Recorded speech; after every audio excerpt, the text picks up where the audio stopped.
दुनिया का सबसे शक्तिशाली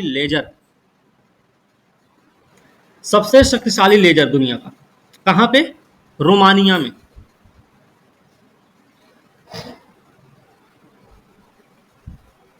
दुनिया का सबसे शक्तिशाली लेजर कहां पे भाई?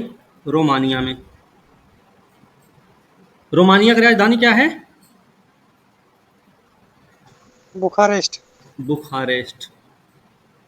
बुखारेस्ट के अनुसंधान केंद्र में, ठीक है, ये ध्यान रखना, अनुसंधान केंद्र में रखा गया है इस लेजर को। ये जो लेजर है ना, लिख सकते हैं, सॉरी, ये जो अनुसंधान केंद्र है ना, बुखारेस्ट का जो अनुसंधान केंद्र है, लिख लीजिए तो, यह अनुसंधान केंद्र यूरोपीय संघ के एक्सट्रीम लाइट इंफ्रास्ट्रक्चर परियोजना का हिस्सा है। ठीक है,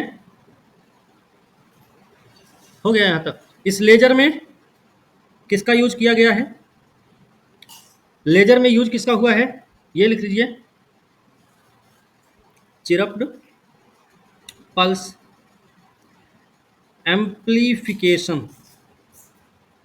एम्प्लीफिकेशन का प्रयोग हुआ है लेजर में। इसको बोलेंगे तो सीपीए बोल देंगे। इसका आविष्कार किसने किया है?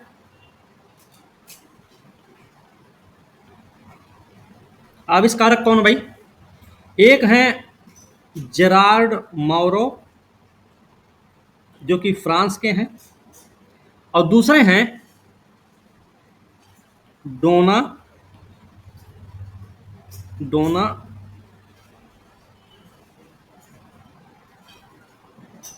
स्ट्रिकलैंड। ये कहां के हैं? कनाडा। इन दोनों ने इसका आविष्कार किया है। इसके आविष्कार के लिए इन दोनों लोगों को, लिख लीजिए, सॉरी, जिसके लिए इन दोनों को 2018 में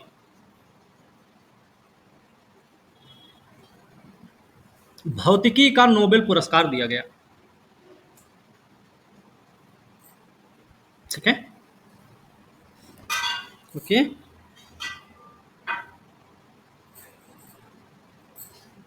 अगला टॉपिक है सतलुज जल विद्युत निगम। अभी हमने हाल फिलहाल में ही एक बात की थी आप लोगों से, सीआईडीसी विश्वकर्मा पुरस्कार के बारे में।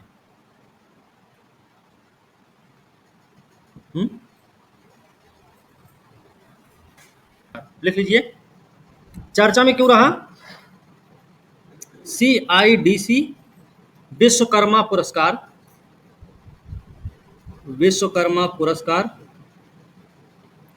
2024 दिया गया है। क्यों मिला इसे? क्यों दिया गया भाई? लिख लीजिए, कारपोरेट सामाजिक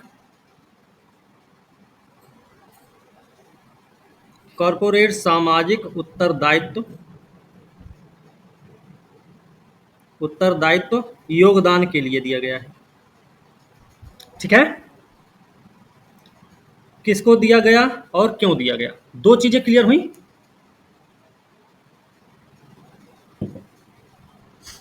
अब सतलज जल विद्युत निगम क्या है भाई? सतलज जल विद्युत निगम को क्या बोल सकते हैं? SJVN। हम यहां पे लिख रहे हैं SJVN। ये क्या है? पहली बात तो विद्युत मंत्रालय के अंतर्गत आता है, विद्युत मंत्रालय के अधीन है, ये बात हमको याद रखनी है। फिर मिनी रत्न श्रेणी 1 है, सार्वजनिक क्षेत्र का उपक्रम है। स्थापना कब हुई थी इसकी? 24 मई 1988 को हुई थी। 24 मई 1988 को इसकी स्थापना हुई थी। ठीक है, किस किसने मिलकर किया था? भारत सरकार और हिमाचल प्रदेश सरकार द्वारा। ठीक है, मतलब इन दोनों का संयुक्त उपक्रम है ये। ठीक है, ये याद रखना है।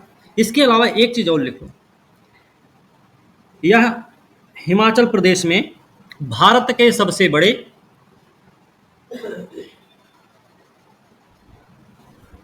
हिमाचल प्रदेश में भारत के सबसे बड़े नाथपा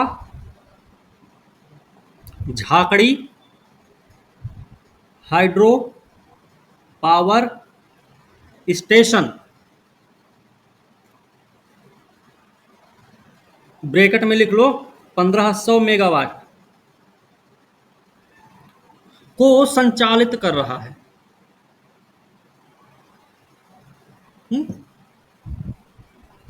हो गया। हमें इतनी चीज पता चल गई सतलज जल विद्युत निगम के बारे में कि विद्युत मंत्रालय के अधीन भी है, मिनी रत्न श्रेणी 1 में सार्वजनिक क्षेत्र का उपक्रम भी है। 24 मई 1988 को भारत सरकार हिमाचल प्रदेश सरकार के द्वारा इसकी स्थापना की गई, मतलब एक संयुक्त उपक्रम है। हिमाचल प्रदेश में भारत का जो सबसे बड़ा Nathpa Jhakri hydro power station है, जिसकी क्षमता है 1500 मेगावाट की, इसको संचालित किया जा रहा है सतलज जल विद्युत निगम के द्वारा, है ना। हमको ये पता हो गया कि Nathpa Jhakri hydro power station जो है ये आपका हिमाचल प्रदेश में है। पता चल गया ना। लिख लो, तो यहीं पे लिखो, CIDC विश्वकर्मा पुरस्कार क्या है ये, इसके बारे में लिख लो। कौन देता है इसे? निर्माण उद्योग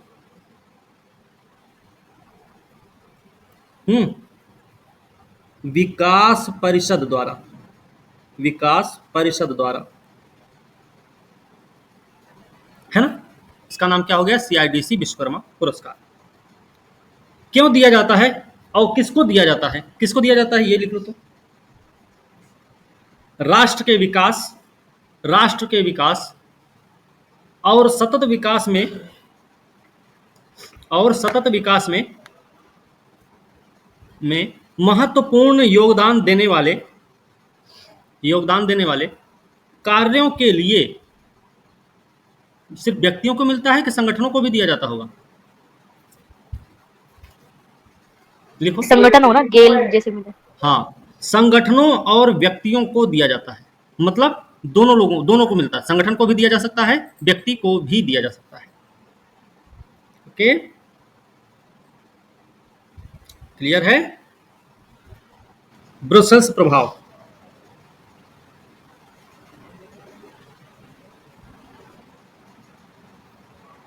क्या है ये ब्रुसेल्स प्रभाव?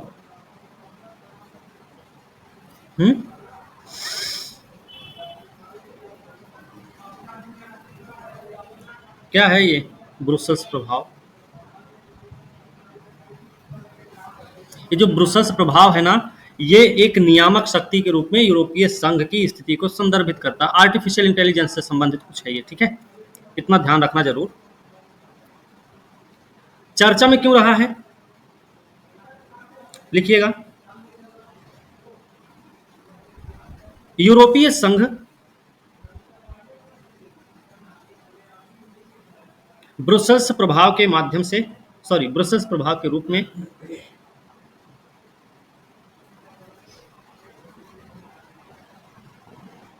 ज्ञात एक घटना के माध्यम से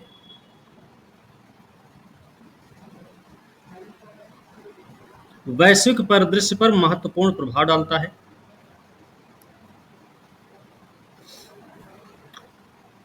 वैश्विक परिदृश्य पर महत्वपूर्ण प्रभाव डालता है, जिसमें जिसमें अंतर्राष्ट्रीय सहयोग और अंतर्राष्ट्रीय सहयोग और वैश्विक शासन के पारंपरिक तरीकों को क्या सर? वैश्विक वैश्विक शासन के पारंपरिक तरीकों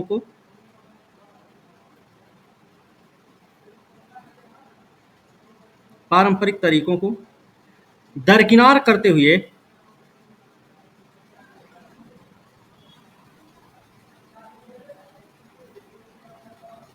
अपने स्वयं के नियामक ढांचे के माध्यम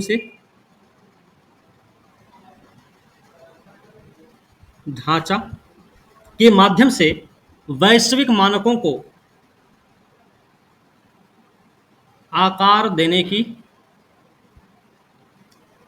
की यूरोपीय संघ की क्षमता को परिभाषित किया गया है। ठीक है, ऐसा लिख सकते हैं। ब्रुसेल्स किसकी राजधानी है? बेल्जियम की। बेल्जियम की राजधानी है भाई, है ना। ओके, ध्यान रखना।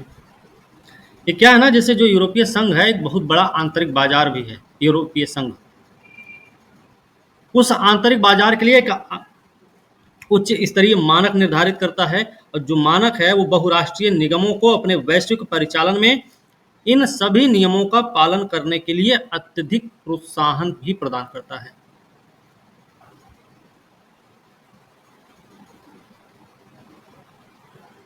इसी में लिख लीजिए, भारत द्वारा अंतरराष्ट्रीय स्तर पर एआई सहयोग लिख लीजिए तो एक पॉइंट।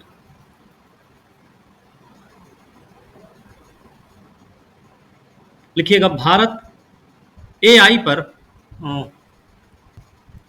कृत्रिम बुद्धिमत्ता पर वैश्विक साझेदारी का सदस्य है।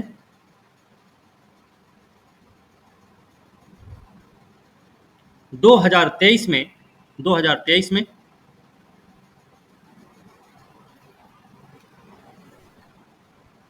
ग्लोबल पार्टनरशिप ऑन आर्टिफिशियल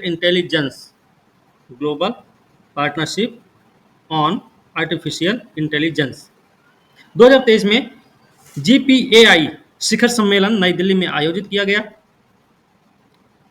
जिसमें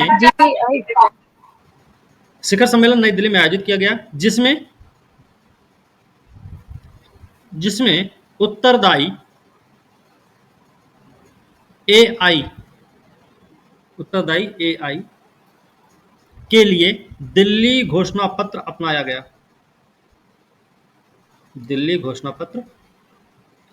गया। हो गया, ठीक है। चलिए, ऑपरेशन मेघदूत क्यों चर्चा में आ गया था अभी हाल फिलहाल में?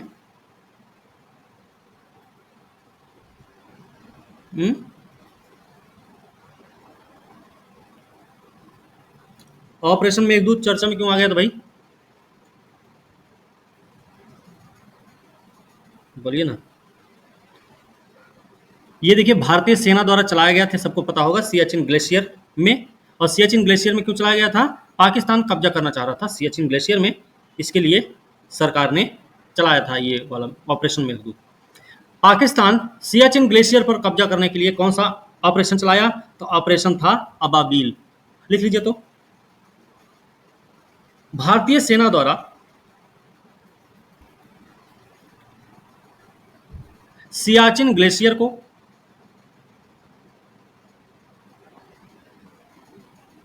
पाकिस्तान से बचाने के लिए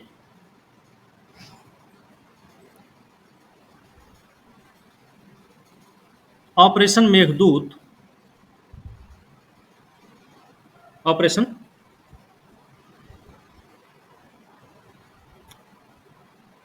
अप्रैल 1984 13 अप्रैल 1984 को चलाया गया था। ठीक है, किसके द्वारा? भारतीय सेना के द्वारा।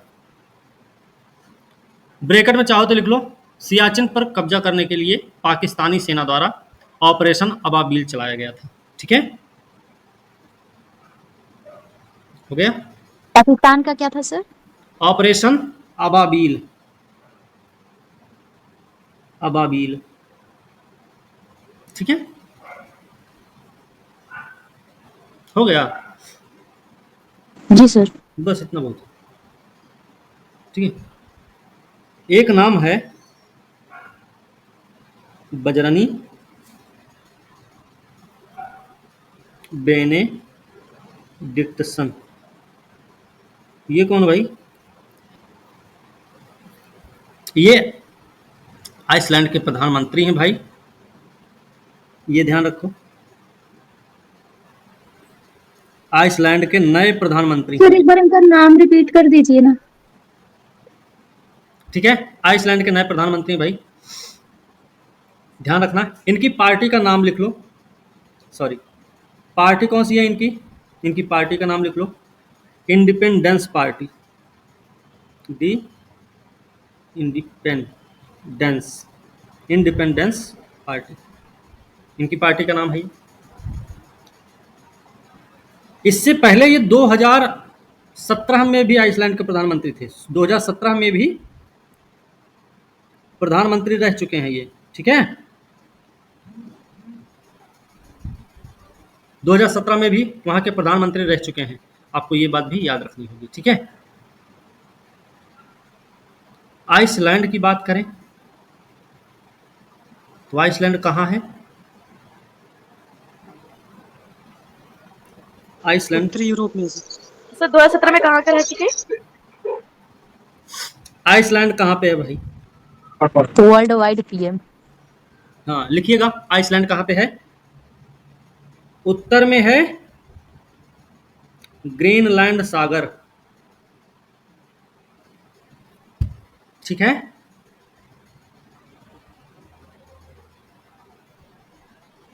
पश्चिम में क्या है? डेनमार्क स्ट्रेट या जलसंधि बोल सकते हैं उसको, डेनमार्क जलसंधि भी है। ठीक है, दक्षिण में क्या है इसके? उत्तरी अटलांटिक सागर, है ना। अब उत्तरी अटलांटिक सागर है तो पूरा इधर कब्जा करेगा, पूरा वो साइड में। ठीक है ना, यहाँ पे कई सारी नदियां भी बहती हैं। आइसलैंड की राजधानी क्या है लेकिन? किसी को पता है क्या आइसलैंड की राजधानी है? Reykjavik, Reykjavik. हैं तो लिखिए, उत्तर पश्चिमी यूरोप में है ये, यूरोप में है। एक नॉर्डिक द्वीपीय देश है ये, नॉर्डिक द्वीपीय देश है। यूरोप में ब्रिटेन के बाद दूसरा सबसे बड़ा द्वीप है। यूरोप में ब्रिटेन के बाद दूसरा सबसे बड़ा द्वीप है। ठीक है, यहां की मुद्रा कौन सी है? Icelandic krona, Icelandic corona, corona मतलब लिखना, क्रोना है। ठीक है, वैसाखी,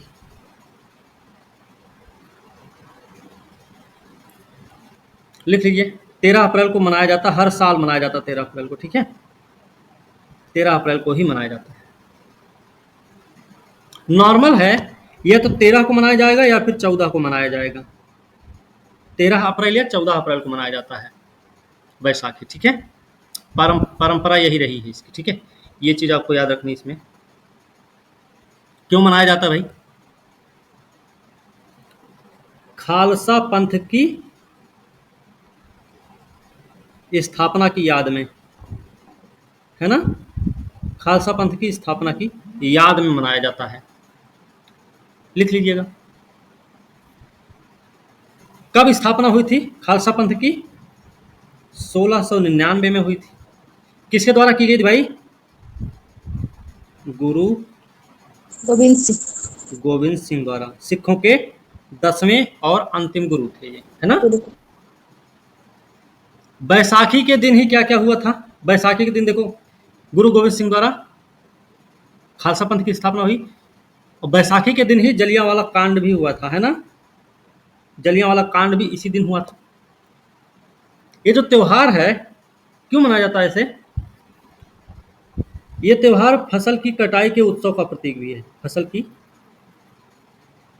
कटाई के उत्सव का प्रतीक है, ये भी लिख लेना।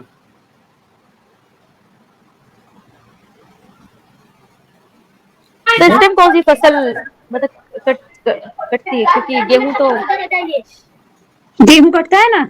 गेहूं कटता है। रबी की फसलें जो होती ना, वो लगभग इधर से ही कटना शुरू हो जाती है, ठीक है। एक चीज और लिख लेना, ये जो बैसाखी है ना,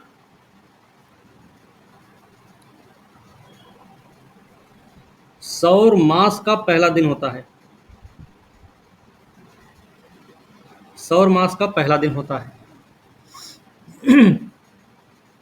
और याद रखना, ये हिंदू सौर लिख लो, तो हिंदू सौर नव वर्ष की शुरुआत का प्रतीक है।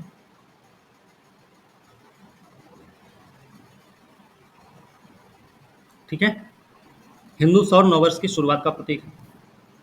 ओके,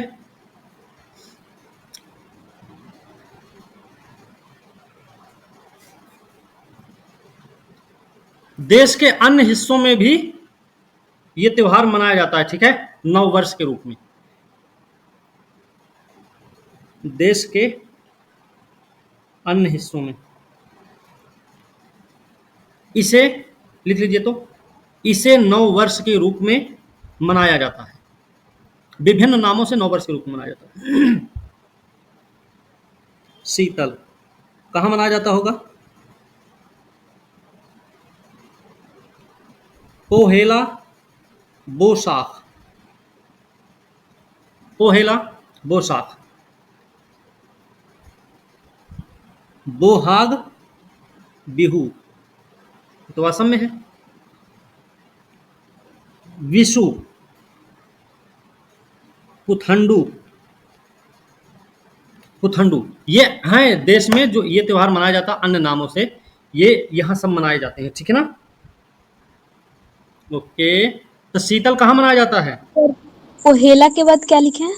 पोहेला बोसाख फिर उसके बाद बोहुमा, हैं, बोशाख के बाद बोहाग बिहू।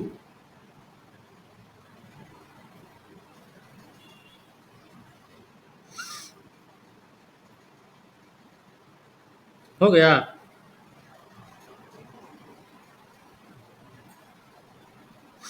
ये कहाँ मनाया जाता होगा? मैथिली, मैथिली क्षेत्र में, मिथिला क्षेत्र में। ऐसे लिख लो, ठीक है, ऐसे लिख लो ये भी। अब ये कहाँ मनाया जाता है? पोहेला, हाँ है, तो बंगाली कैलेंडर पर आधारित पोहेला बोसाख बैसाखी के ही जैसा है, नव वर्ष त्योहार के रूप में मनाया जाता है। कहाँ पे मनाया जाएगा? बंगाली कैलेंडर के हिसाब से मनाया जाता है भैया, आपके बंगाल में ही मनाया जाएगा, ठीक है ना। हो गया। फिर आपको बोहाग बिहू कहाँ मनाया जाएगा? बोहाग बिहू, बोहाग बिशु मनाया जाता है आसाम में, ये भी लिख, है ना। बसंत के आगमन का प्रतीक है, असम में मनाया जाएगा बिहू, है ना भाई। लेकिन एक चीज और याद रखना, ये जो बोहाग बिहू है ना, ये आपका चलता है 14 से 20 अप्रैल तक। 14 से 20 अप्रैल मतलब लगभग एक हफ्ते का त्योहार है ये, ठीक है ना। ये आपको ध्यान रखना है। असम का पारंपरिक त्योहार है, ठीक है, ये हमें याद रखना है। एक और कौन सा बचा है भाई? विशु। विशु कहाँ मनाया जाता होगा? विशु कहाँ मनाया जाता है? मलयालम कैलेंडर के हिसाब से मनाया जाता है ये। मलयालम कैलेंडर मतलब मलयालम कैलेंडर है, मतलब केरला में मनाया जाएगा ये। केरला में मनाया गया, तब पुथंडू कहाँ मनाया जाएगा? तमिलनाडु सर। तमिलनाडु में सर। सच्ची में? कुथम्बो सर नाम सर वही नाम होता है ऐसे ऐसे। बात तो सही बोल रही हो। चलो, पुथंडू मनाया जाता है आपका तमिलनाडु में, तमिल कैलेंडर के हिसाब से। ठीक है, ओके। ये भी मनाया जाता 13 अप्रैल को, 13 अप्रैल। ये 14 अप्रैल है, ठीक है। ये भी 14 था, ये भी 14 अप्रैल है, 13-14 अप्रैल ऐसे पड़ता है ये भी। ये भी वही है, समय सबका सेम सेम है, ठीक है। तो हमें ये बात याद रखनी है भाई। ओके, चलो, इसमें कोई दिक्कत नहीं ना किसी को? देखो इतना सारा त्यौहार पता हो गया, 9 वर्ष त्यौहार है सभी, ये बात भी याद रखनी है अपने को, ठीक है। अभी एक नाम है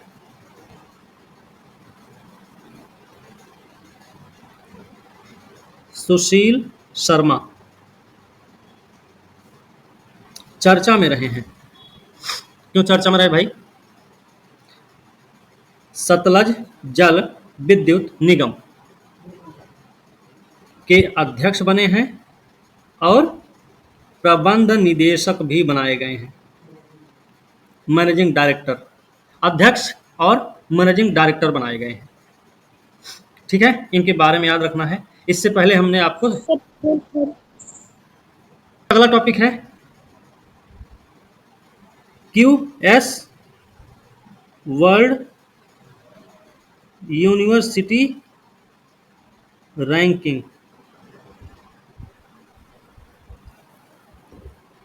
जारी हुई है, कौन जारी किया है? इसका नाम क्या है, फुल फॉर्म क्या है इसका? क्वेरेली साइमंड्स संस्था द्वारा, क्वेरेली साइमंड्स संस्था द्वारा जारी किया गया है, ठीक है। क्या किया जाता है? विश्व के जितने भी विश्वविद्यालय हैं के प्रदर्शन और गुणवत्ता का मूल्यांकन होता है, ठीक है ना, ठीक है, किया जाता है। कितने विश्वविद्यालय शामिल हुए? 1559 विश्वविद्यालय कुल यहाँ इसमें शामिल हुए थे। पहला स्थान किसका रहा है विश्व में? पहला स्थान देखा जाएगा MIT का, MIT का। क्या नाम है? मैसाचुसेट्स, लिख लो, मैसाचुसेट्स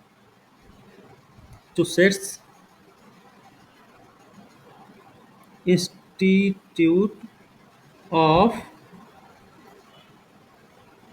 टेक्नोलॉजी, पहला स्थान इसको मिला है। भारत में पहला कौन है? यहीं पे लिख लो ऐसे करके, भारत में पहला कौन है? JNU, जवाहरलाल नेहरू विश्वविद्यालय, नेहरू विश्वविद्यालय, या फिर बोले तो JNU, भारत में पहली रैंक, सर्वोच्च रैंक वाला है, ठीक है। इसका विकास अध्ययन की अगर बात करें, विकास अध्ययन में 20वां स्थान है इसका, विकास अध्ययन में 20वां स्थान है। इसके अलावा चेन्नई में है Savita institute of medical and technical sciences. इसने क्या किया है? इसे दंत चिकित्सा अध्ययन के लिए, दंत चिकित्सा अध्ययन के लिए विश्व में कौन सा स्थान मिला है? 24वां स्थान मिला हुआ है। ठीक है, विश्व में Savita institute of medical and technical sciences को दंत चिकित्सा अध्ययन के लिए 24वां स्थान दिया गया, प्राप्त हुआ है। दिया नहीं गया, प्राप्त हुआ है। ठीक है, इस मामले में विश्वविद्यालयों के प्रतिनिधि के मामले में देखा जाए,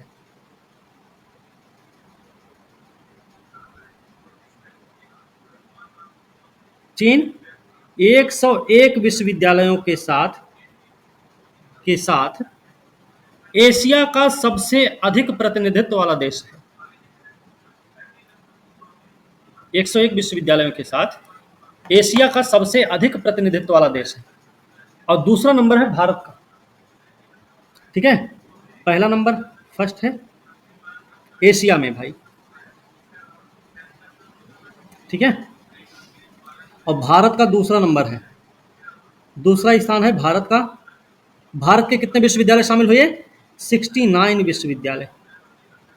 ओके, भारत के 69 विश्वविद्यालय इसमें शामिल हुए हैं। हो गया? जी सर। लिख लो, विश्व का सबसे बड़ा रिन्यूएबल एनर्जी पार्क,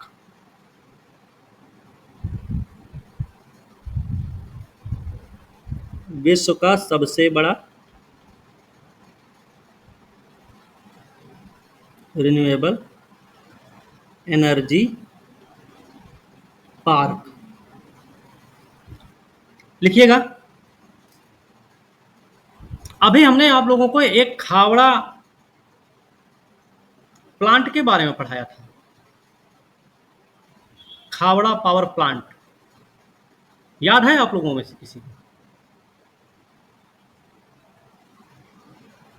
अडानी द्वारा तैयार किया जा रहा है, गुजरात के कक्षा है ना? अडानी गुजरात में द्वारा सर। तैयार किया जा रहा है। हाइब्रिड नवीकरणीय ऊर्जा क्लस्टर है, यही सब इसमें लिख लो। अच्छा,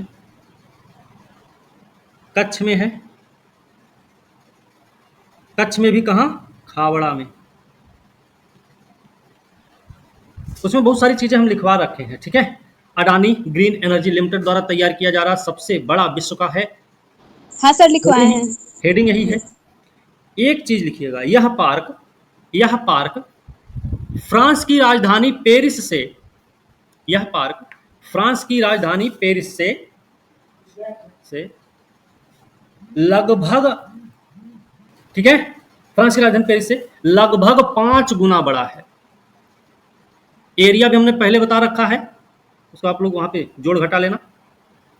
हाइब्रिड नवीकरणीय ऊर्जा क्लस्टर है, मतलब भैया दिन में सौर ऊर्जा चलेगा और रात में जल विद्युत ऊर्जा का यूज किया जाएगा। नहीं, जल की पवन ऊर्जा, पवन ऊर्जा, सॉरी, दिन में सूर्य, रात में हवा।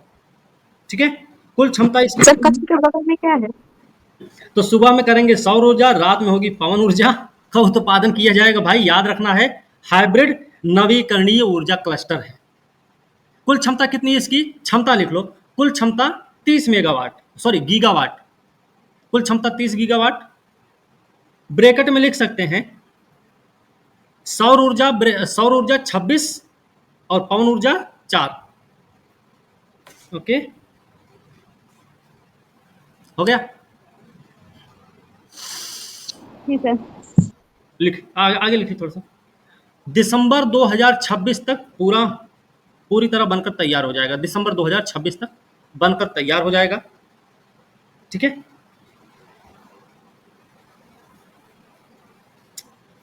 तैयार होने के बाद 81 अरब यूनिट बिजली का उत्पादन होगा।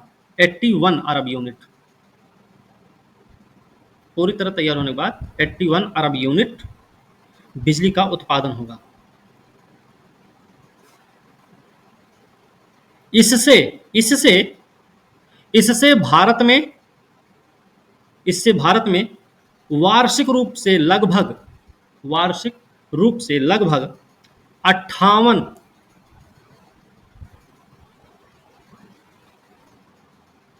टन कार्बन डाइऑक्साइड, CO2 लिख सकते हैं ऐसे, कार्बन डाइऑक्साइड लिख लो, के उत्सर्जन में कमी आएगी। कार्बन डाइऑक्साइड के उत्सर्जन में कमी आएगी।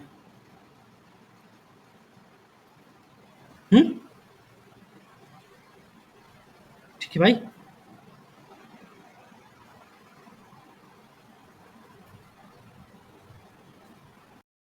हिग्स बोसान अभी चर्चा में रहा है। चर्चा में क्यों रहा? इसके चर्चा में रहने का कारण क्या रहा भाई? इसकी खोज करने वाले जो थे उनका अभी निधन हुआ है हाल फिलहाल में, इसलिए चर्चा में रहा है ये। ठीक है, ये बात याद रखना। कौन है ये? इनको 2013 में नोबेल पुरस्कार मिला हुआ है, नोबेल पुरस्कार विजेता है ये। किसमें मिला है? भौतिकी का नोबेल पुरस्कार मिला है। कहाँ के रहने वाले हैं? ब्रिटेन के रहने वाले हैं भाई, और भौतिक विज्ञानी हैं ये। नाम क्या है भाई अब इनका? नाम तो कोई बताओ। पीटर हिग्स, है ना? पीटर हिग्स नाम है भाई, भौतिक विज्ञानी है, ब्रिटेन के रहने वाले हैं। भौतिकी में नोबेल पुरस्कार दिया गया था 2013 में इनको। हिग्स बोसान की खोज की थी इनका अभी हाल फिलहाल में निधन हुआ है, इसलिए हिग्स बोसान चर्चा में रहा। हिग्स बोसान, इसे गॉड पार्टिकल भी बोलते हैं, गॉड पार्टिकल बोलते हैं इसको, गॉड पार्टिकल। ठीक है, याद रखना इसे। 1964 में हिग्स महोदय ने हिग्स बोसान के अस्तित्व का सिद्धांत दिया था। हिग्स बोसान के अस्तित्व का सिद्धांत दिया 1964 में। जो हिग्स क्षेत्र से जुड़ा एक मौलिक बलवाहक कण है। हिग्स क्षेत्र से मेरे पापा बगल में बैठ से जुड़ा एक मौलिक बलवाहक कण है, मौलिक बलवाहक कण है।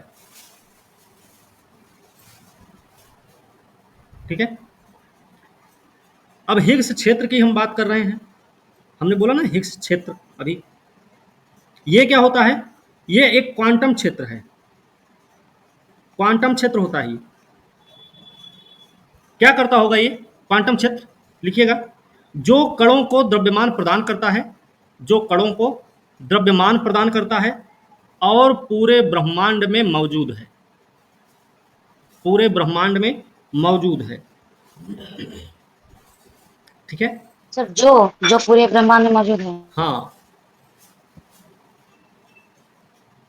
सर कणों को प्रदान करता है, कणों को द्रव्यमान प्रदान करता है। ठीक है, ये जो कण है ना, कण की खोज कब हुई है? 1964 में इन्होंने सिद्धांत दिया था। ये बात आपको ध्यान रखनी है, गलती मत करना। कण की खोज कब हुई है? 2012 में,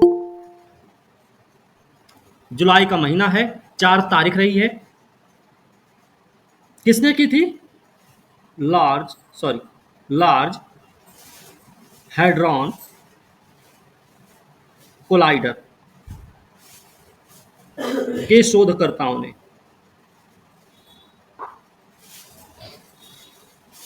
लार्ज हैड्रॉन कोलाइडर के शोधकर्ताओं ने इसकी खोज की थी। मत भूलना, ये जो कण है ये दुनिया का सबसे शक्तिशाली कण है। ठीक है, दुनिया का सबसे शक्तिशाली कण है। ओके,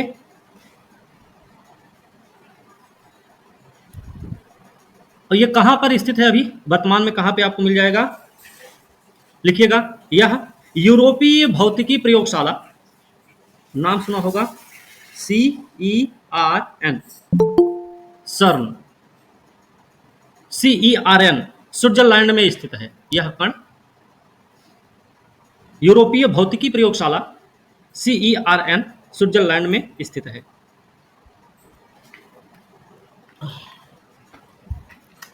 सर CERR लिखे हैं आप। CERN है, सॉरी, एन है। हिग्स बोसान क्या है? 17 मौलिक कणों में से एक है। ठीक है, भौतिकी के मानक मॉडल का निर्माण करता है, ब्रह्मांड के निर्माण की भौतिकी का वर्णन भी करता है। हिग्स बोसान क्या है? 17 मौलिक कण में से एक, 17 मौलिक कण में से एक क्या करता है? भौतिकी के मानक मॉडल का निर्माण।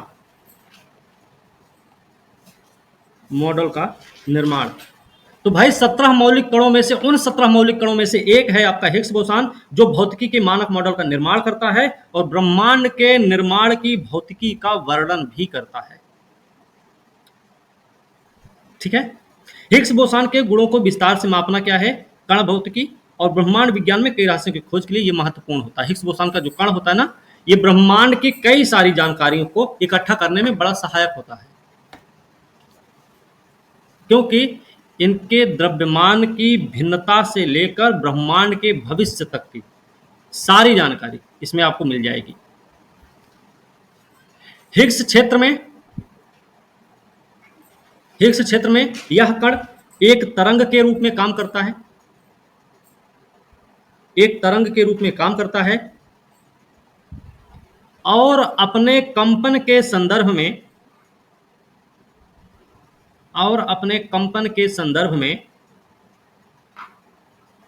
अन्य मूलभूत कणों को द्रव्यमान प्रदान करने में मदद करता है।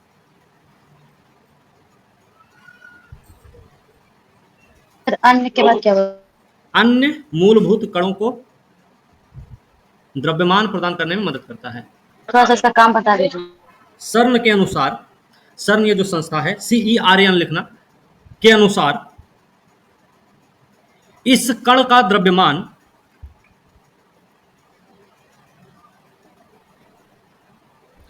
कितना है? 125 billion electron volt.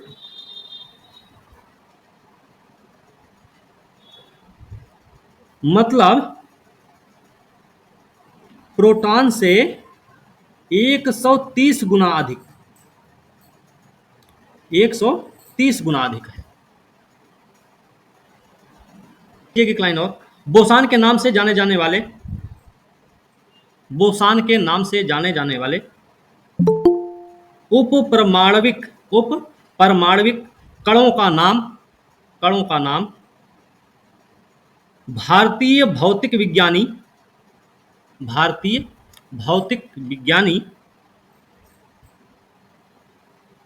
Satyendra Nath Bose के नाम पर रखा गया।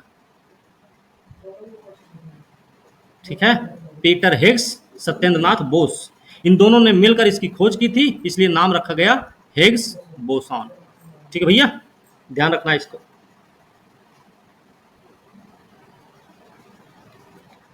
अच्छा, अभी हमने आप लोगों को पढ़ा था, अभी हमने इक्ष्वाकुकालीन सिक्कों की बात की थी।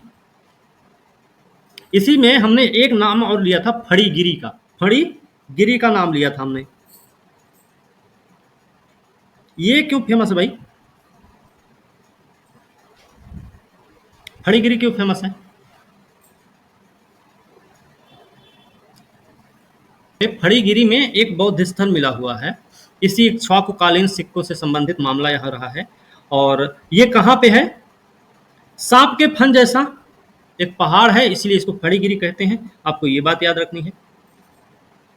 इसके बारे में हमने बताया था, ये दक्कन क्षेत्र में है, पूर्वी और पश्चिमी तट को जोड़ने वाले प्राचीन व्यापारिक मार्ग पर स्थित है,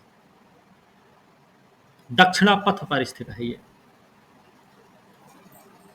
यहीं पर एक बौद्ध मठ है, उसी के बारे में हमने बात की थी, फणिगिरी की। ठीक है, चलिए, इसमें कोई दिक्कत किसी को? No sir. अच्छा, एक शब्द लिखिएगा, मैलवेयर, अंतर लिख लो तो, मैलवेयर और स्पाईवेयर में अंतर, अलग टॉपिक है। ठीक है, अभी देखो ये इसलिए चर्चा में आया था ना, एक नया स्पाईवेयर चर्चा में आ गया था। आईटी कंपनी एप्पल ने भारत सहित 92 देशों में स्पाईवेयर के संभावित खतरों के प्रति अपने ग्राहकों को सचेत किया है। आईटी कंपनी है जो अपनी एप्पल, उसने 92 देशों को सचेत किया है कि भाई ऐसा कोई स्पाईवेयर का मामला हो सकता है, तो आप लोग सचेत रहें। स्पाईवेयर का नाम था मर्सिनरी। मर्सिनरी स्पाईवेयर है क्या? बता रहे हैं। मर्सिनरी स्पाईवेयर के प्रति एप्पल कंपनी ने भारत सहित 92 देशों को सचेत किया है। ठीक है ना, इसलिए चर्चा में रहा है। अब इसके बारे में लिखो तो क्या होता है ये। एक तरफ लिखिए मैलवेयर, एक तरफ लिखिए स्पाईवेयर। मैलवेयर में लिखिएगा मेलेशियस सॉफ्टवेयर का संक्षिप्त रूप। मेलिशियस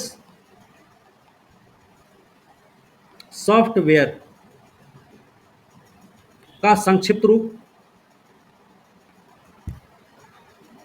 ठीक है, स्पाईवेयर में भी आप अभी रहने दीजिए। मैलवेयर में फिर से लिखिएगा या स्पाईवेयर में लिख लीजिए।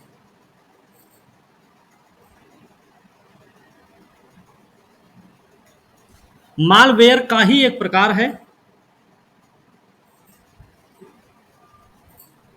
मालवेयर का ही एक प्रकार है जो दूर से ही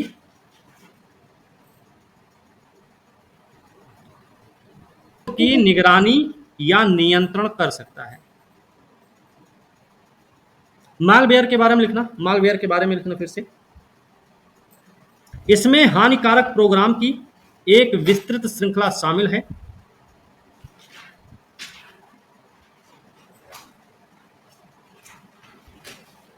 विस्तृत श्रृंखला शामिल है जिसमें वायरस, वॉर्म, रैंसमवेयर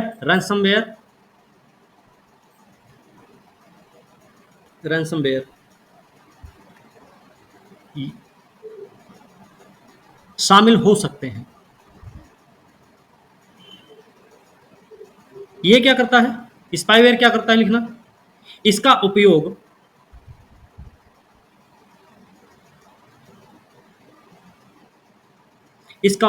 उपभोक्ताओं को पॉप अप विज्ञापन, कंप्यूटर को अवांछित वेबसाइटों पर कंप्यूटर को अवांछित वेबसाइटों पर रीडायरेक्ट करने और अवांछित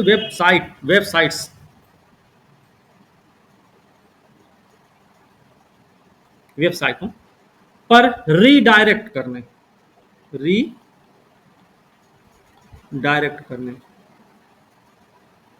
और उनके की स्ट्रोक्स को रिकॉर्ड करने के लिए कर सकता है। इसका उपयोग इसलिए होगा। मैलवेयर के बारे में लिखना, मैलवेयर के बारे में क्या होगा। इसका लक्ष्य किसी कंप्यूटर सिस्टम या नेटवर्क को बाधित करना,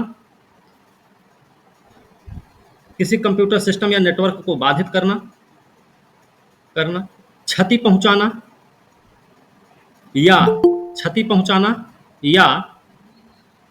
अनधिकृत पहुंच हासिल करना होता है।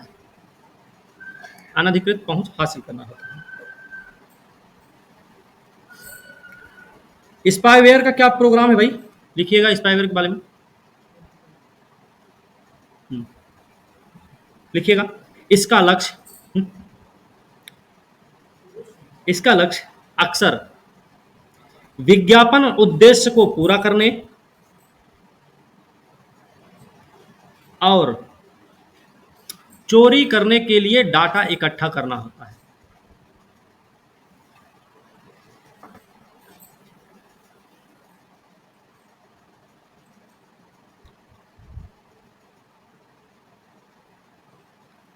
ठीक है, अच्छा ये जो मर्सिनरी स्पाईवेयर का अभी नाम लिया, क्या करते हैं ना, इसके जो हैकर्स होते हैं लिख लीजिए चाहे तो, मर्सिनरी के बारे में लिख लीजिएगा थोड़ा सा। स्पाईवेयर, हैकर्स विभिन्न तकनीकों सहित advanced persistent threats, advanced persistent threats से तो एडवांस एडवांस्ड परसिस्टेंट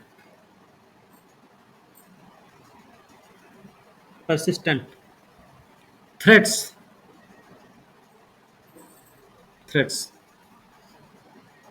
से इसे सिस्टम में प्रवेश कराते हैं। इसके अलावा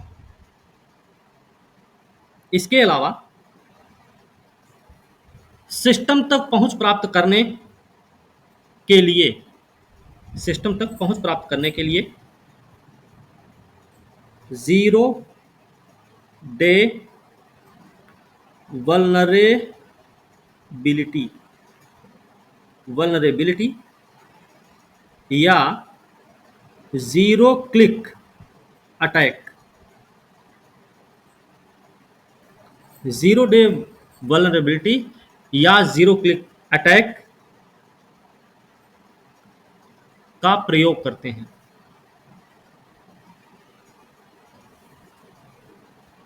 एक है सीडीपी सुरक्षा, सीडीपी सुरक्षा सर ये सॉफ्टवेयर है ना, मशीनरी। सरकार द्वारा बागवानी किसानों को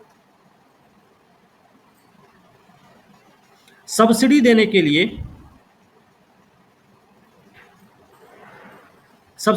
लिए क्लस्टर विकास कार्यक्रम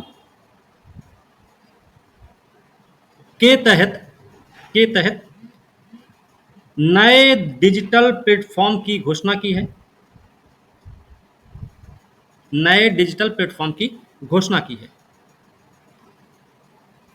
ठीक है, तो हमें ये पता हुआ सीडीपी सुरक्षा क्या है। बागवानी किसानों के लिए सरकार द्वारा घोषित किया गया एक क्या है, डिजिटल प्लेटफॉर्म है ना। क्या होता है ये, इसका पूरा नाम क्या है?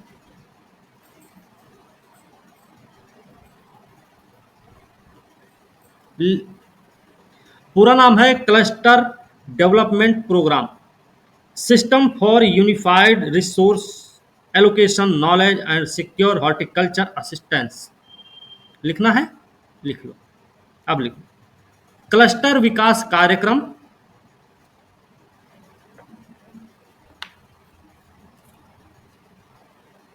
ऐसे करके, फिर लिखना एकीकृत संसाधन आवंटन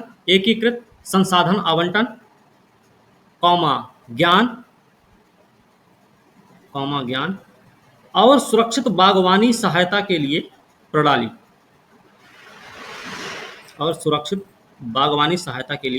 प्रणाली। ठीक है, चलो हो गया। काम क्या है इसका, काम लिख लीजिए। कार्य क्या है? National payments corporation of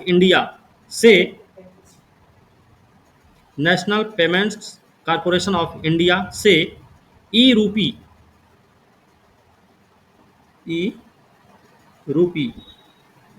voucher का उपयोग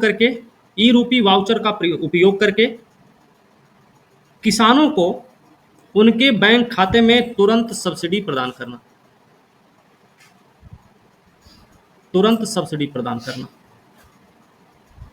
ठीक है,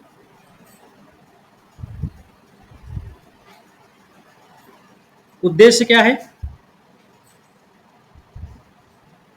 उद्देश्य लिख लीजिएगा, भारत के बागवानी क्षेत्र के विकास को बढ़ावा देना।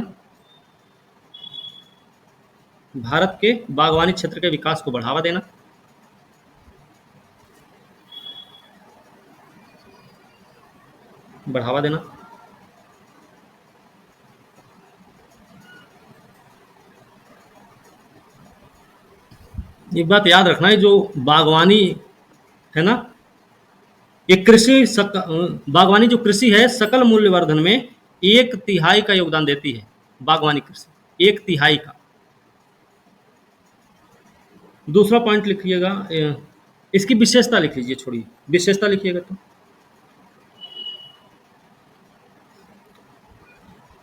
पहला पॉइंट है पीएम किसान के साथ डाटाबेस का एकीकरण करना। डाटाबेस का एकीकरण करना।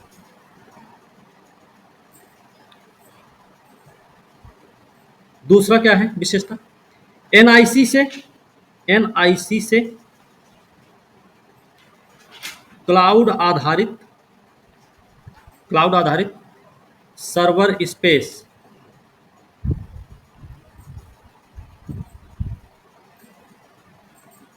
तीसरा लिखिएगा UIDAI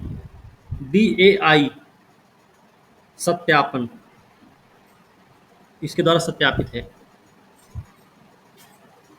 ई रूपी एकीकरण।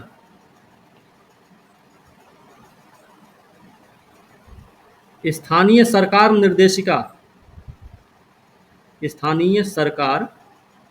निर्देशिका। एक और पॉइंट है जियो टैगिंग और जियो फेंसिंग। ठीक है।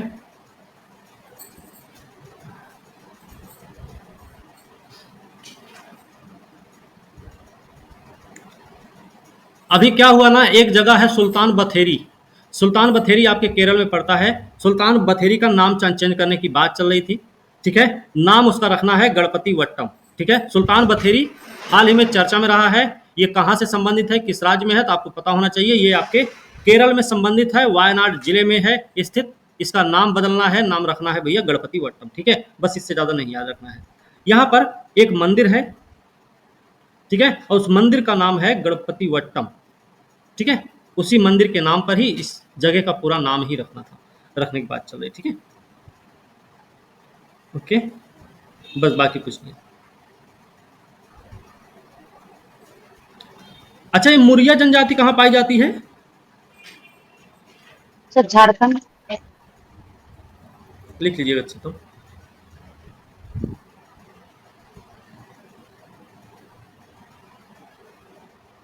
मुरिया जनजाति सर नाम बदल कर क्या रखा जाएगा, फिर से बोल दीजिए ना। गणपति वट्टम। ठीक है, और वुकाडा। ये क्या है? मुरिया जनजाति, वुकाडा क्या भाई?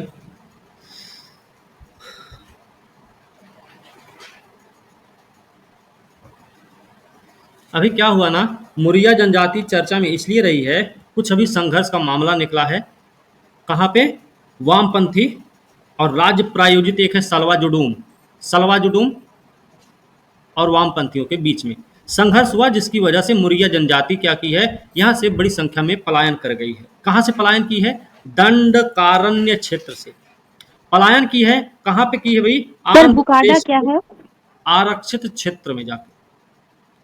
ठीक है, तो लिख लीजिएगा वामपंथियों और राज्य प्रायोजित सलवा जुडूम।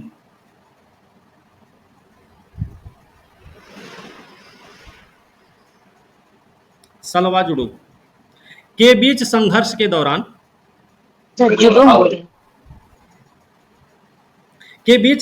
दौरान मुरिया आदिवासी, मुरिया को मुड़िया भी बोलते हैं, इनको मुड़िया भी कहा जाता है, ये भी याद रखना। हो सकता है मुड़िया ही आ जाए नाम।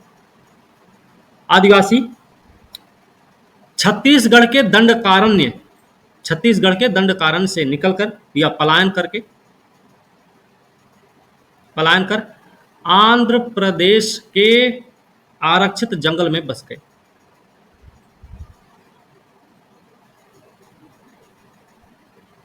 ठीक है, संघर्ष से बचने के लिए ये लोग क्या किए भाई, यहां से तो निकल गए, आंध्र प्रदेश के जाके आरक्षित जंगलों में बस भी गए। लेकिन अब वहाँ पे समस्या ये आ रही है, जैसे प्राथमिक शिक्षा की बात है, या सुरक्षित पेयजल की बात है, या फिर सामाजिक कल्याण जैसे लाभों की भी बात है, क्योंकि वो सब सीमित अवस्था में विद्यमान है। अब वो वहाँ से फिर से विस्थापित होने के लिए मजबूर हो रहे हैं। तो ये कुछ मामला है इसका। मुरिया जनजाति के बारे में लिखिए, कहाँ कहाँ पाई जाती है। बुकार्डा तो ये भी जनजाति है। निवास स्थान कहाँ पाई जाती है? छत्तीसगढ़, तेलंगाना, आंध्र प्रदेश, इन 3 राज्यों में पाई जाती है। ठीक है, इसकी उपजाति भी हैं कुछ। उपजाति कौन सी है इसकी, लिख लीजिएगा। उपजाति छत्तीसगढ़, तेलंगाना और आंध्र प्रदेश। आंध्र। राजा मुरिया, घोंटूल और झोरिया मुरिया,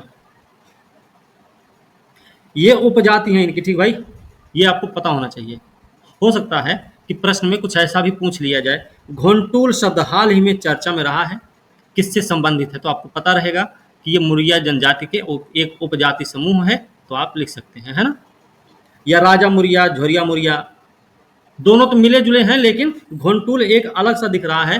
तो हो सकता है ये भी एक प्रश्न हो जाए, निम्न में से मुरिया जनजाति की उपजाति समूह में कौन कौन शामिल हैं। तो ये दोनों तो आप बता सकते हैं, लेकिन अगर घोंटूल नहीं याद रहेगा तो आप घोंटूल को छोड़ देंगे, तो आपका उत्तर गलत भी हो जाएगा। ठीक है, याद रखना। इनकी भाषा क्या है, बोली और भाषा क्या है इनकी?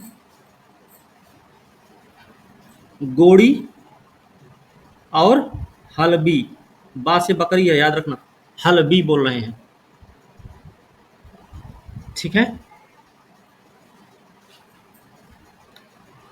एक शब्द यूज किया जा रहा है, गुट्टी कोया।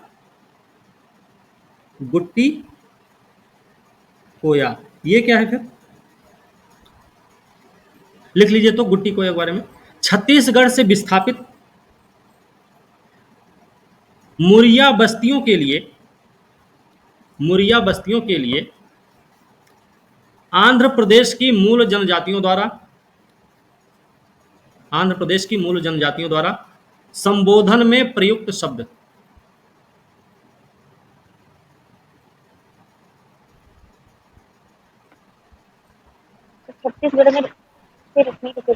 छत्तीसगढ़ में, ठीक है, विस्थापित राज्य में जहां पर गए हैं वहां पर इनको एसटी का दर्जा नहीं दिया जाएगा। इनका लोक नृत्य कौन सा है? सर लाइन के दौरान जनजातीय कौन सा लाइन रिपीट करूं? एक सरहुल नृत्य है, लोक नृत्य है, एक सरहुल त्योहार है। जी, मुंडा का त्योहार है वो, मुंडा जनजातियों के जो त्योहार हैं, कई सारे इनके त्योहार हैं। भागे, कर्मा, फागु, सोहरई, सरहुल। ठीक है, भागे, फागु, कर्मा, सरहुल और सोहरई, ये सारे त्योहार किसके हैं? मुंडा जनजाति के हैं। ठीक है, हो और उराव जनजाति भी मनाती है सरहुल त्योहार को, लेकिन यहाँ पे सिर्फ इतना भी ध्यान रखें कि मुंडा जनजाति से संबंधित ये सारे त्योहार हैं। ये जो आपका सरहुल है, मार्च अप्रैल के महीना मनाया जाता है, जो इन्होंने बताया बसंत का महीना होता है। ठीक है, और फूलों का त्योहार होता है, ये बात इन्होंने भी बताई होगी, फूलों का त्योहार होता है ये। ठीक है, ये भाई बात समझ सर गए? बिहार ऐसे भी बदनाम है। हाँ, नहीं, हम तो कहते बहुत बढ़िया राज्य है। चलो, लोक नृत्य है सरहु, इनका लोक नृत्य है, चैत महीना के पूर्णिमा की रात को विशेष रूप से आयोजित किया जाता है। ये प्रकृति पूजा का एक आदिम स्वरूप है। ठीक है, प्रकृति पूजा का एक आदिम स्वरूप है। चैत महीना है, पूर्णिमा का दिन होता है, पूर्णिमा की रात को किया जाता है। घोटुल के बारे में भी लिख लो। सरहुल के बारे में समझ में आ गया। चैत महीना है, पूर्णिमा की रात में विशेष रूप से आयोजन होता है। नृत्य का एक रूप है जो प्रकृति पूजा का आदिम स्वरूप के रूप में आयोजन किया जाता है। घोटुल क्या है फिर? घोटुल लिखे था, लिखिएगा। मुरिया युवाओं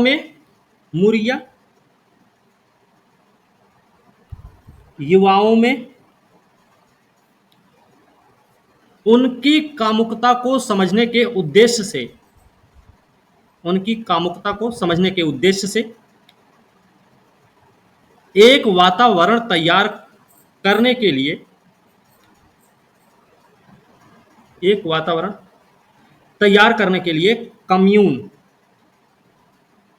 कम्यून या बोलेंगे शयन गृह। बात समझे? यह विवाह यह विवाह और संपूर्ण जीवन के प्रति विवाह और संपूर्ण जीवन के प्रति मुरिया जनजाति के प्रगतिशील दृष्टिकोण को दर्शाता है। प्रगतिशील दृष्टिकोण को दर्शाता है। ठीक है। अब देखिए, जहां पर यह मुरिया जनजाति जाकर आंध्र प्रदेश में बसी हुई है, वहां पर दो जनजातियां मूल रूप से रहती हैं। दो जनजातियां कौन सी? एक है कोया और दूसरा है कोंडा रेड्डी। ठीक है, लिख लो चाहे तो। मुरिया जनजाति द्वारा आंध्र प्रदेश में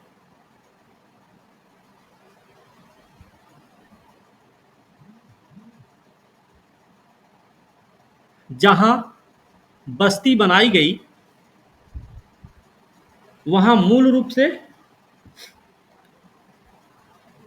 कोया और कोंडा रेड्डी जनजाति निवास करती है, जो कि द्रविड़ भाषा परिवार की कोया बोली का प्रयोग करते हैं।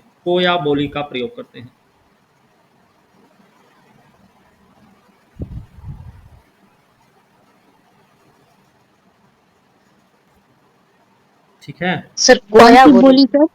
कोया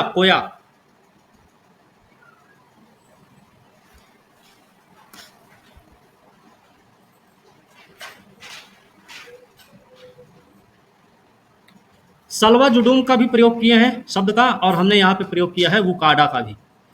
ठीक है, इनके बारे में। ठीक है, सलवा जुडूम क्या है भाई? छत्तीसगढ़ सरकार ने नक्सलियों से निपटने के लिए राज्य प्रायोजित सलवा जुडूम अभियान की शुरुआत की थी, है ना। सलवा जुडूम क्या है? एक अभियान है भाई, एक अभियान है। किसके द्वारा शुरू किया गया? छत्तीसगढ़ सरकार द्वारा शुरू किया गया था। क्यों शुरू किया गया था? नक्सलियों से निपटने के लिए, है ना। नक्सलियों से निपटने के लिए इसकी शुरुआत हुई थी। ओके। सलवा जुडूम एक गोंडी भाषा है। ये गोंडी भाषा है। इसका अर्थ क्या होता है? अर्थ होता है एक शांति मिशन। ठीक है, शांति मिशन इसका अर्थ है। उद्देश्य क्या था? राज्य में नक्सली हिंसा को रोककर शांति स्थापित करना। अब इसकी शुरुआत कब हुई थी भाई? शुरुआत जरूर पता होना चाहिए, 2005 में, वो भी जून का महीना है। किसने शुरू किया था? नाम है महेंद्र कर्मा। महेंद्र कर्मा कौन है? कांग्रेस नेता है ये। ठीक है, कांग्रेस नेता भी हैं भाई, इतना हमें याद रखना होगा। महेंद्र कर्मा नाम है इनका। ओके। एक मामला भी आया था इस सलवा जुडूम से संबंधित। वो मामला है नंदिनी सुंदर व अन्य बनाम छत्तीसगढ़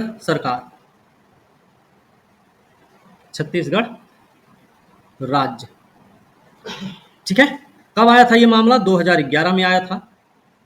गुड इवनिंग सर। इस मामले में क्या हुआ? इस मामले में सर्वोच्च न्यायालय ने क्या किया? इस मामले के तहत सर्वोच्च न्यायालय द्वारा सलवा जुडूम को असंवैधानिक घोषित कर दिया। असंवैधानिक घोषित कर दिया। ठीक है। साथ ही साथ जब सुप्रीम कोर्ट के द्वारा ये असंवैधानिक घोषित किया गया, तत्काल ही सुप्रीम कोर्ट के द्वारा छत्तीसगढ़ सरकार को बोला गया कि इसे तुरंत ही भंग कर दिया जाए। तो हो सकता है प्रश्न में आपसे सलवा जुडुम ना पूछ के नंदिनी सुंदर से संबंधित कुछ मामला आ जाए। सलवा जुडुम से संबंधित 2011 में आया वाद का नाम क्या है? तो नंदिनी सुंदर और अन्य बनाम छत्तीसगढ़ राज्य। या सलवा जुडुम के ही बारे में कुछ पूछ लिया जाए। छत्तीसगढ़ सरकार द्वारा नक्सलियों से निपटने के लिए एक अभियान चलाया गया था 2005 में। इसको गोंडी भाषा में इसका अर्थ होता है शांति मिशन, जिसकी शुरुआत महेंद्र कर्मा के द्वारा की गई थी। 2011 में नंदिनी सुंदर और अन्य बनाम छत्तीसगढ़ राज्य का मामला आया, जिसमें सुप्रीम कोर्ट ने इसे असंवैधानिक घोषित ही नहीं किया, बल्कि छत्तीसगढ़ सरकार को क्या कर दिया भाई? तुरंत भंग करने का आदेश दे दिया। बात क्लियर हुई इतना? अब यहाँ पे एक शब्द और यूज किए थे हम, वुकाडा। वुकाडा क्या है भाई? वुकाडा क्या है?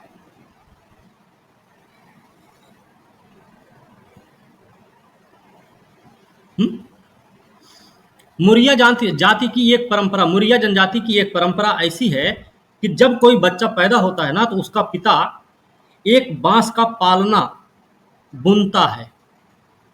ठीक है, बांस का पालना बुनता है, और वो जो बांस का पालना होता है ना, वो पिता और बच्चे दोनों के लिए जीवन भर की स्मृति होता है। ठीक है, जो परंपरा है, पिता को नवजात शिशु के लिए अपने एक पालना बनाना होता है भाई, और उस पालने को क्या किया जाता है, फिर उसी में बच्चा झूलता उलता रहता है, और ये जो पालना है वो बच्चा और उसके पिता दोनों की जीवन इस भर की स्मृति के रूप में रह जाता है। ठीक है, बच्चे का जब जन्म होता है ना, तो पिता क्या करता है, जंगल से बांस लेकर आता है और अपने हाथ से ही ये पालना बुनता है, किसी और का सहारा नहीं लेता, सिर्फ खुद ही बुनता है। ठीक है, लिख लीजिए, मुरिया जनजाति में अपने नवजात शिशु के लिए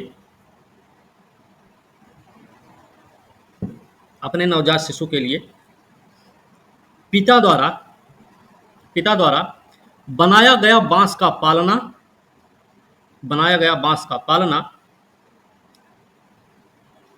गोंड भाषा में वुकाडा कहलाता है। ठीक है, क्या सर? गोंड भाषा में? गोंड भाषा में वुकाडा, ये शब्द लिखे ना भाई। ठीक है, जो कि स्तनपान की पूरी अवधि के दौरान बच्चे को इसी में रखने की परंपरा है।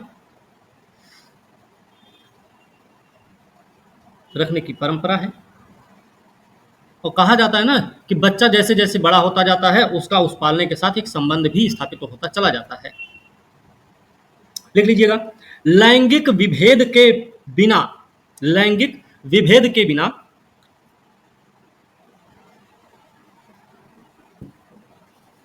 प्रत्येक बच्चे को उसके पिता उपहार में वुकाडा देते हैं। वुकाडा मतलब यही पालना देते हैं।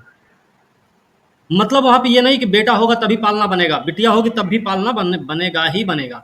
मतलब लैंगिक विभेद नहीं है वहां पे। ठीक है ना, लड़का हो या लड़की, नवजात शिशु होना चाहिए बस। लड़का लड़की का कोई कॉन्सेप्ट नहीं है यहाँ पे, बच्चा तो बच्चा होता है। ठीक है ना, तो लैंगिक विभेद के बिना प्रत्येक बच्चे को उसके पिता उपहार में वही देते हैं। घर में वुकाडा की संख्या उस परिवार में जन्मे बच्चों की कुल संख्या को दर्शाता। भाई एक बात बताओ, जितना बच्चा होगा उन सबके नाम का एक एक पालना बनाया जाएगा। अगर किसी के घर में 10 पालना दिख गया तो इसका मतलब यही हुआ ना कि 10 बच्चे थे इसके, 10 बच्चे हैं इनके। बात समझे? उसी पालना के आधार पे ही उनके बच्चों की संख्या का पता लगाया जा सकता है। हो गया। अगला टॉपिक है आपका global forest watch report. Global forest watch report. ठीक है, हो गया।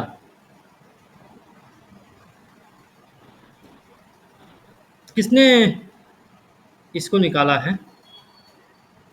जर्मन राज। किसने? जर्मन राज।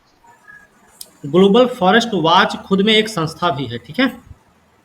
ओके, उसी के द्वारा निकाला गया है। लिखिएगा, इसके अनुसार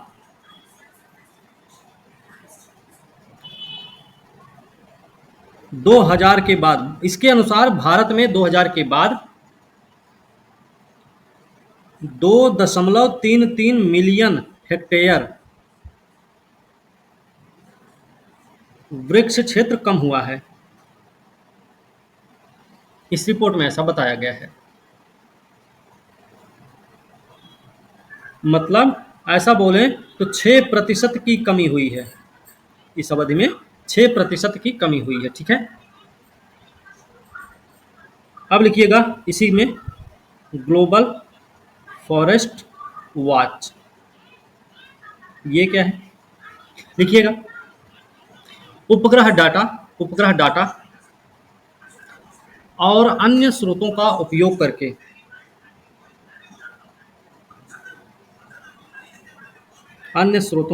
करके वास्तविक समय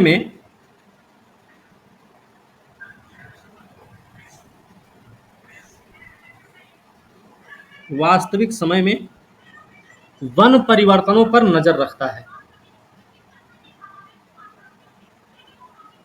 ठीक है।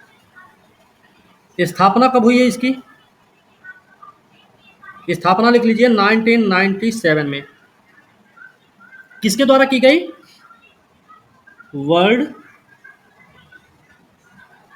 रिसोर्सेस इंस्टीट्यूट द्वारा, ठीक है, वर्ल्ड रिसोर्सेस इंस्टीट्यूट द्वारा। इसकी जो शुरुआत हुई थी ना, एक गैर सरकारी संगठन के नेटवर्क के रूप में, गैर सरकारी संगठन के नेटवर्क के रूप में शुरू हुआ था। इसको जो पायलट देश है, इसके पायलट देश कौन कौन से हैं? सॉरी, पायलट देश कौन कौन से भाई? तो लिख लीजिए, कैमरून, कनाडा, गैबन और Indonesia. Cameroon, Canada, Gabon, Indonesia, ये 4 देश हैं, इसके पायलट देश हैं, जहां की क्या करता है, वनों की स्थिति के बारे में नवीनतम रिपोर्ट तैयार करता था। शुरुआत की बात है ये। शुरू में एक गैर सरकारी संगठन के नेटवर्क रूप में स्थापित हुआ था, और पायलट देश 4 पायलट देश थे, कैमरून, कनाडा, गैबन और इंडोनेशिया। इन चारों के वनों की स्थिति के बारे में नवीनतम रिपोर्ट तैयार करता था। अब बात करें वर्ल्ड रिसोर्सेस इंस्टीट्यूट क्या है, इसके बारे में। वर्ल्ड रिसोर्सेस इंस्टीट्यूट क्या है, इसके बारे में लिख लीजिए। एक वैश्विक अनुसंधान गैर लाभकारी संगठन है। स्थापना कब हुई थी इसकी? स्थापना हुई है भाई 1982 में, ठीक है। 1982 में इसकी स्थापना हुई है। वित्त पोषण किसने किया था इसका?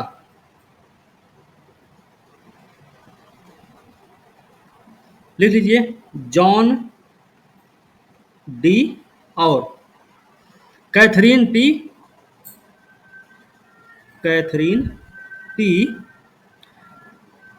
मैक आर्थर फाउंडेशन द्वारा, ये लिखा है यहाँ पे,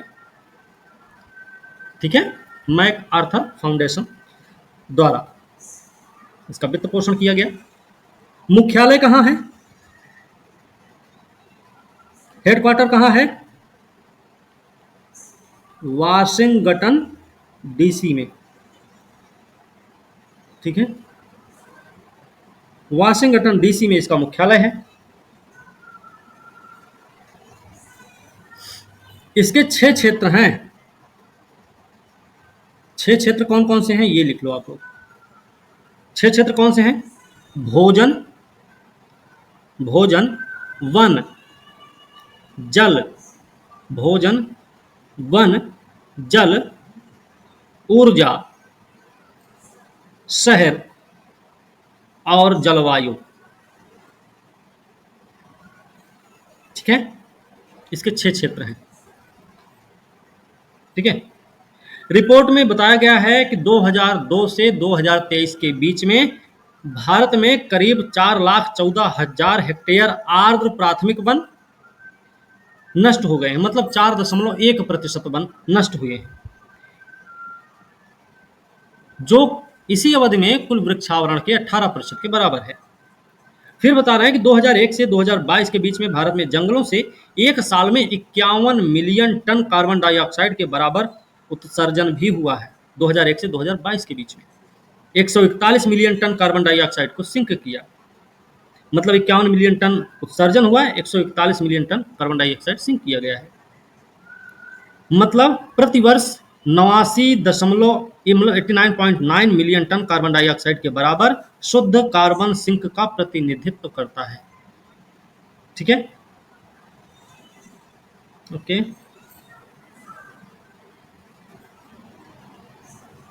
लिख लीजिए, तो लिख लीजिए। 2002 से 2022 तक, 2002 से 2022 तक भारत में आग के कारण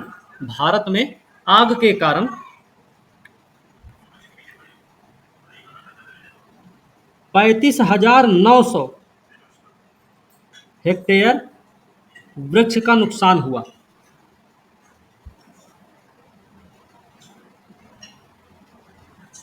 ठीक है, 2002 से 2022 तक की बात है। लेकिन सबसे ज्यादा नुकसान कब हुआ है? सबसे ज्यादा नुकसान हुआ है 2008 में। सबसे ज्यादा नुकसान हुआ है 2008 में। कितना हुआ है? करीब 3,000 हेक्टेयर।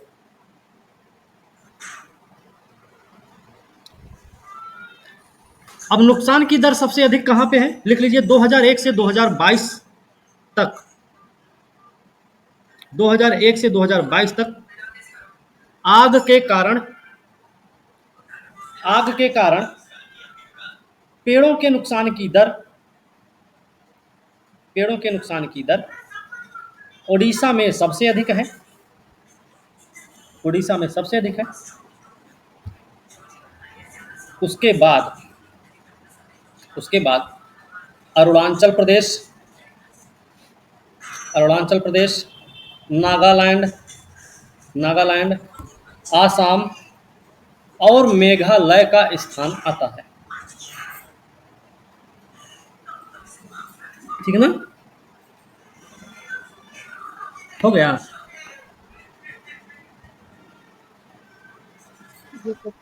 ठीक है। हैं? क्या भाई? उरी, नागालैंड के बाद आसाम, मेघालय।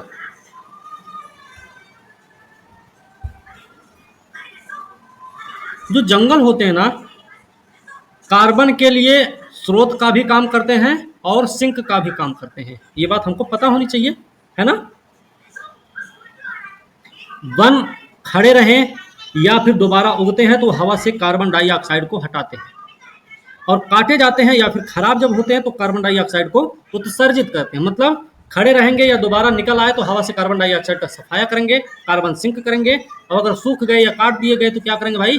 कार्बन उत्सर्जन करते हैं, है ना, कार्बन डाइऑक्साइड। ठीक है, मतलब वनों के काटे जाने से जलवायु परिवर्तन में तेजी आती है। ठीक है, वृक्षावरण हानि में मानव जनित हानि, जो कटाई और आग वाला मामला, ये सबसे ज्यादा है। उसके अलावा प्राकृतिक व्यवधान जो होते हैं, जैसे आग, कोई बीमारी आ जाए, कोई तूफान आ जाए, तो दोनों चीजें इसमें आती हैं। ठीक है भाई, जो कुचिपुड़ी नृत्य है ना, भारत के 8 शास्त्रीय नृत्यों में से एक है ना, 8 शास्त्रीय नृत्य में से एक है। लिख लीजिए, यह नृत्य शैली, यह नृत्य शैली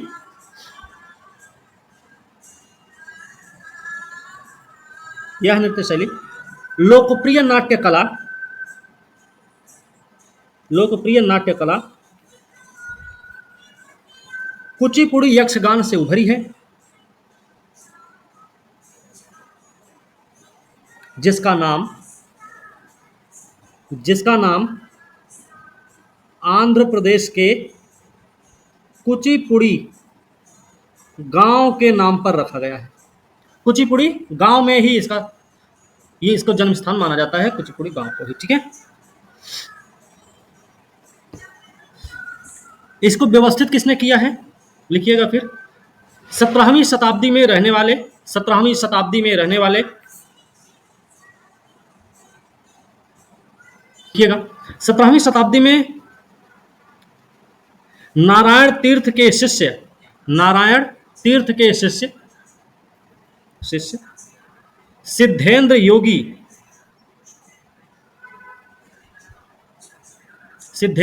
को सिद्धेंद्र लिख दें क्या, सिद्धेंद्र योगी को कुचिपुड़ी यक्षगान को व्यवस्थित करने का श्रेय दिया जाता है।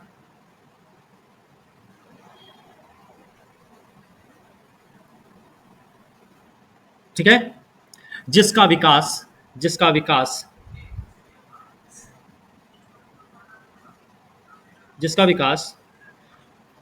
वैष्णव परंपरा के रूप में हुआ है।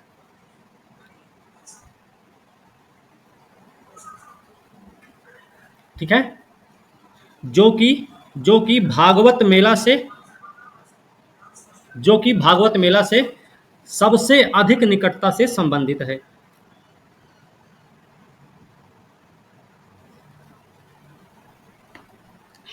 ठीक है, इसकी विशेषता क्या है भाई,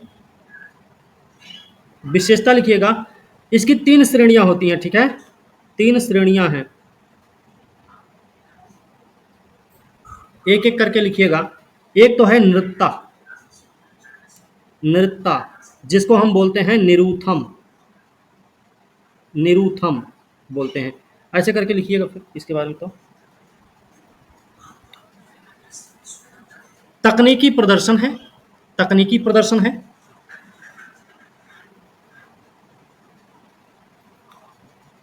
जिसमें नर्तक किसी भी प्रकार के अधिनियमन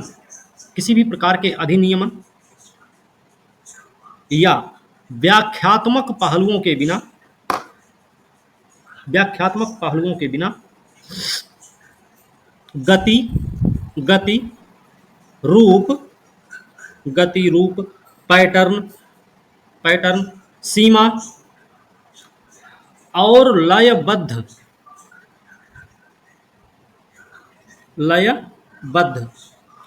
पहलुओं पर जोर देते हुए शुद्ध नृत्य प्रस्तुत करते हैं। दूसरी श्रेणी इसकी है नृत्य, जिसको बोलेंगे निरूथियम, जिसको निरूथियम भी कहते हैं। इसमें लिखिएगा, नर्तक या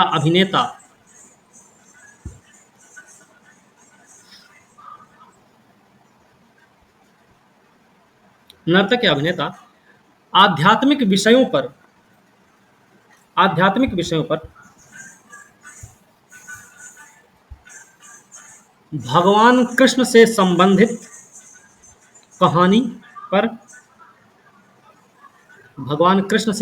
कहानी पर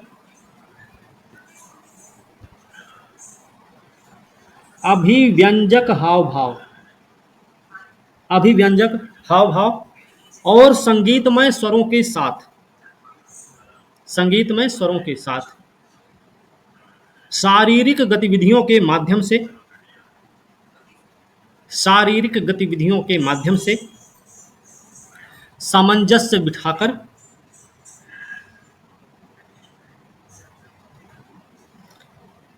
क्या करते होंगे? हम नृत्य करेंगे ना भाई, और क्या करेंगे, है ना? ओके, क्लियर यहां तक? एक तीसरा है, तीसरी श्रेणी है नाट्य। नाट्य जिसको हम बोलेंगे नाट्यम। ये क्या होता है? आमतौर पर एक समूह द्वारा या कुछ मामलों में एक नर्तक द्वारा प्रस्तुत किया जाता है।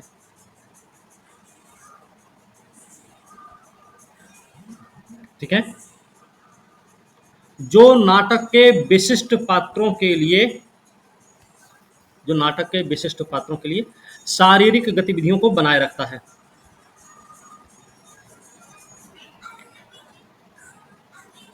ये भी नृत्य अभिनय के माध्यम से संप्रेषित होता है। ठीक है? नृत्य अभिनय है पात्रों के लिए शारीरिक रूप से। कुछ शारीरिक गतिविधियों को बनाए रखता है। ठीक है? ये आपको ध्यान रखना है, लिखिएगा इसके बारे में, विशेषता में ही लिखिएगा। यह अपने प्रभाव उत्पादकता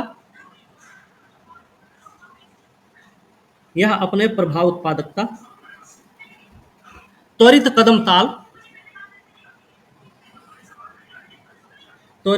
कदम ताल, नाटकीय चरित्र चित्रण,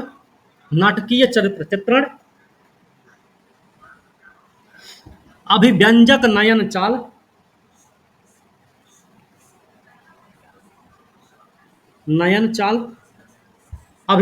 चाल और सजीव आख्यान के लिए जाना जाता है। लिखिएगा, यह नृत्य तांडव, राजसी और मर्दाना तांडव होता है, और लास्य क्या है? गीतात्मक, सुंदर और स्त्री ऊर्जा का संयोजन है। तांडव और लास्य दोनों का संयोजन है कुचिपुड़ी नृत्य। तांडव जो कि एक राजसी ठाट बाट को दिखा रहा है, मर्दाना ताकत को दिखाता है। दूसरी तरफ लास्य है जो गीतात्मक सुंदरता और स्त्री ऊर्जा को दर्शाने का प्रयास करता है। ठीक है? एक लाइन और लिखिएगा, पीतल की थाली पर प्रदर्शन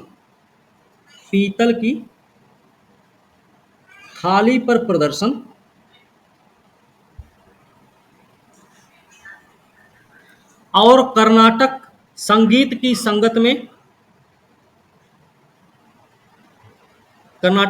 संगत में थाली का विचलन है,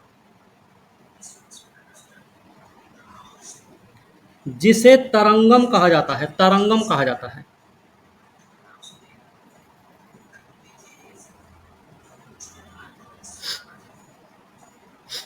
इसमें जो अभिव्यंजक नृत्य होता है ना, उसके माध्यम से नृत्य नाट्य होता है, उन सब के माध्यम से कहानी कहने का एक तरीका मतलब कहानी बताई जाती है कि ऐसे ऐसी ये चीजें हुई। ठीक है ना?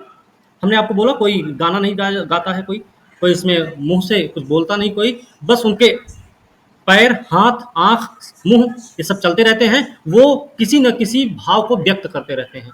ठीक है ना? बस समझे? इनका पहनावा क्या होता है?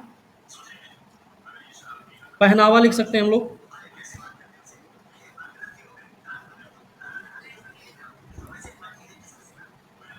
पुरुष पात्र धोती, पुरुष क्या पहनते हैं? धोती। महिला क्या पहनेंगी? अभी जो हम डांस देख रहे थे वो क्या पहनी थी? रंगीन साड़ी। ठीक है? हल्का मेकअप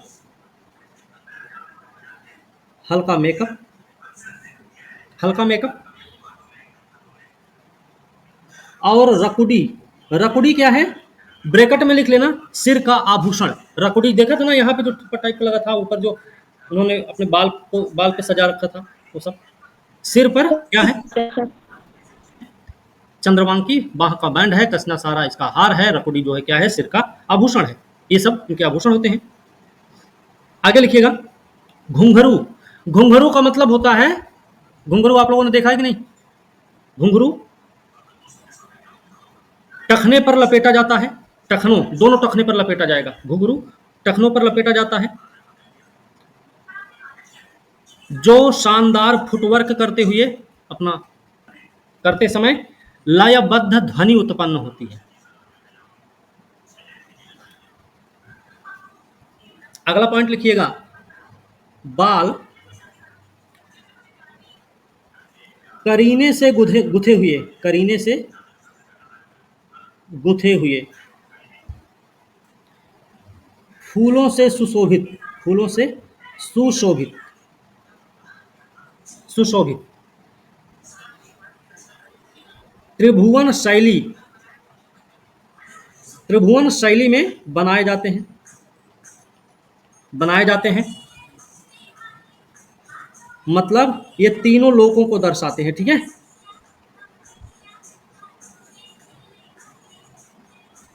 ठीक है।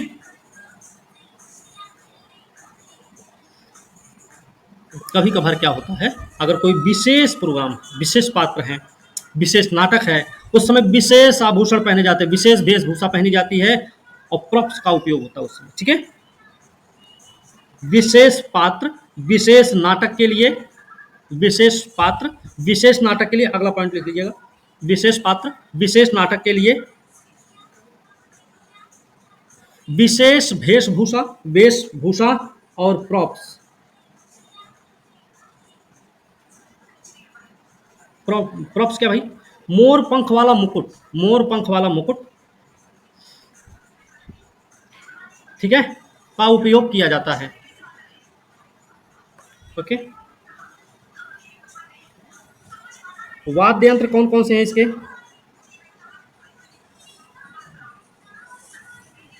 वाद्य यंत्र कौन कौन से इसके लिख लीजिएगा झांझ, मृदंगम, मृदंगम, तंबूरा, बीड़ा, बांसुरी। ठीक है, ये इनके वाद्य यंत्र होते हैं।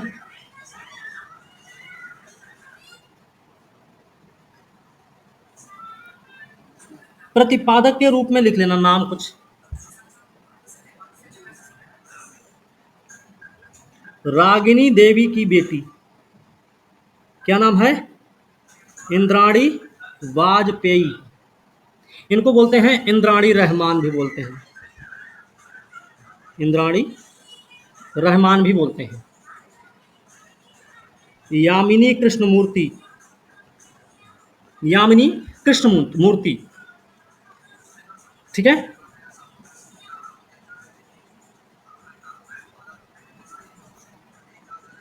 ये तो हो गए प्रतिपादक। अब देखिए नृत्य युगल के रूप में भी लिख लो। तो नृत्य युगल मतलब जोड़े में जो डांस करते हैं, जो नृत्य करते हैं, उनके नाम क्या नाम है? राजा और राधा रेड्डी, इनका नाम लिख लो। इनकी बेटी भी हैं यामिनी रेड्डी भी। ठीक है, यामिनी रेड्डी। ठीक है,